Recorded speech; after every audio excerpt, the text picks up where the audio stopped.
Hey everybody, Everett's live music. It's Friday, the 6th of October.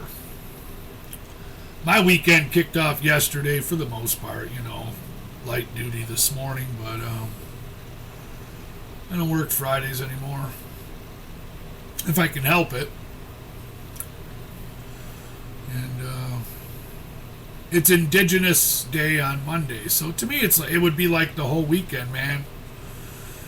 There's other that's what it's been renamed. If you follow back on the message before and stuff and check it out, you know.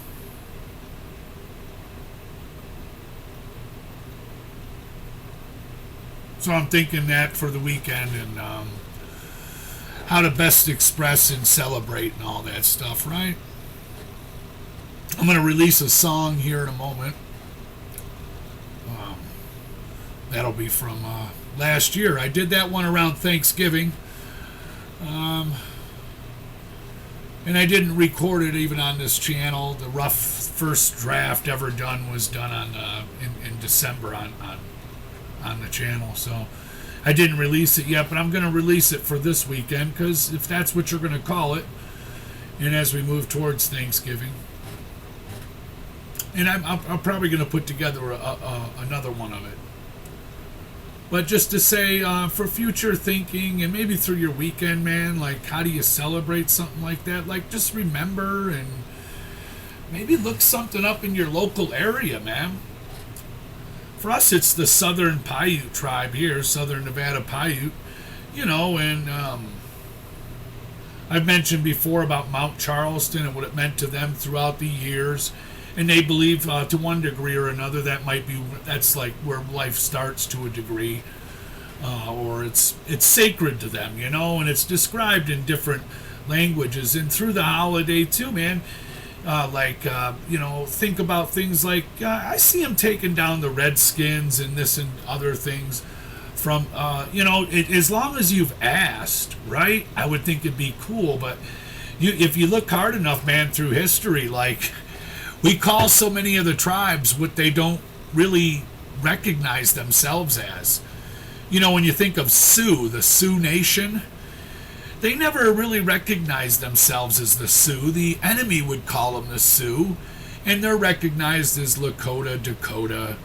And from where I grew up, there's Haudenosaunee, and they're recognized as the Iroquois. But that's what the French, I believe, called them. And some of their enemies. It's not what they recognize themselves as. And what I think happened along the way, man, they were like, I don't care what you call me. To one degree or another, we have a definite different view on life. But through it all, that integration of two alien races almost.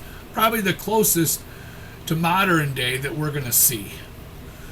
Maybe you'd argue some in South America too would rival that, but that's like the closest thing we have to measure how we're going to work with another species that believes totally different than you at times and stuff and doesn't share all the same values and views and widely could contradict much of what you consider progress in life as to be a regression of a way of life. So just some of that to be thought about on one level or another, man, just looking at it a little bit for that.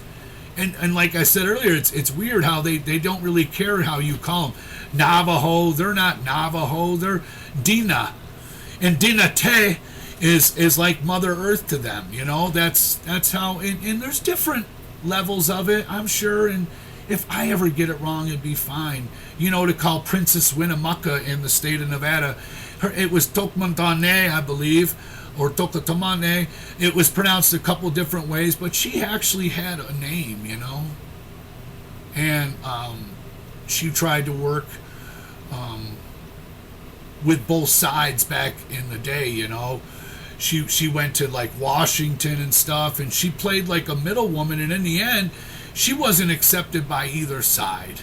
Like a lot of things, that happen in our days. But through the weekend, if we're going to name it that, let's honor it. And, they sure did, and they sure did, to our knowledge, enjoy a good fire and some food together, and maybe some different ways. I mean, how did they keep horses at time, or is that just a myth, without fences?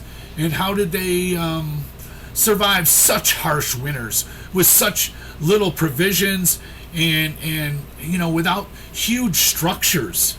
So much, and the way they read the land and the weather, I'm sure it'll be an endless bounty of areas you could just check out, man. But if that's what they're going to name it, Indigenous, and then recognize history for what it is, and the best we can,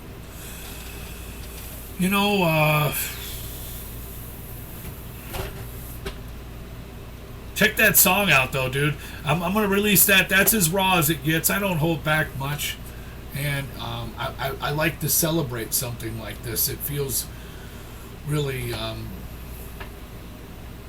if that's what we're going to make it, Did we even ask them? Right? Would you guys like to rename? That to me is like the most important thing that we do a lot of the time.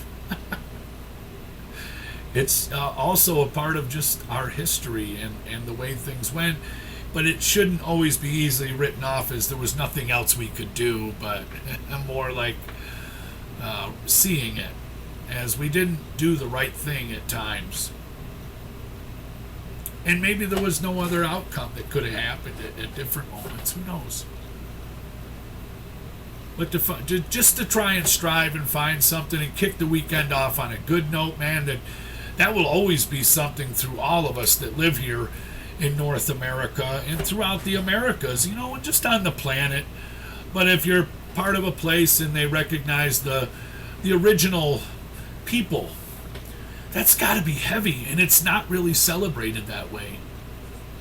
So to me, I would think it'd be something, and if we ask the native people on a whole, would you like to change the date? We've set one to change this over. Are you honored by it? And then move on with the day. We don't want to get overly dramatic, because let's celebrate, and let's celebrate that we're going to start thinking in a line that might better support such a life, man, that's like for everything and everyone.